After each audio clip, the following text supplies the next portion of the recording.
Devotional, Thursday, 2nd of April. Edward Kimball was deeply burdened about one of his Sunday school kids who worked in a local shoe shop.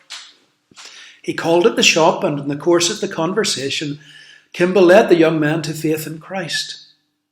Dwight L. Moody later left the shoe shop to become one of the greatest preachers and evangelists. Moody's preaching itinerary took him to the UK, where a young preacher called Frederick Brotherton Mayer was inspired to become an evangelist like Moody.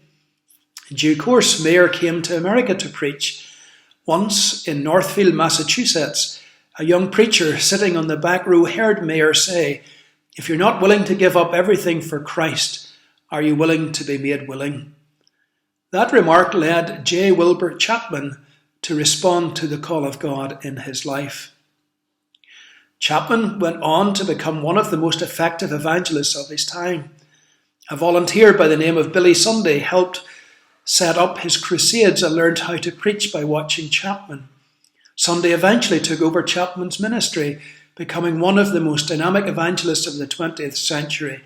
Through his ministry, thousands of people turned to Christ.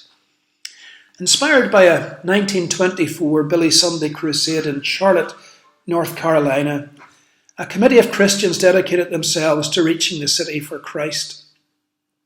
They invited an evangelist, Mordecai Ham, to hold a series of evangelistic meetings in 1932, at which a teenager went forward to give his life to Christ.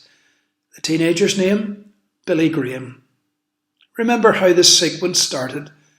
Edward Kimball's concern for one of his Sunday school class that prompted him to visit him in a shoe shop. In so doing, he changed the world.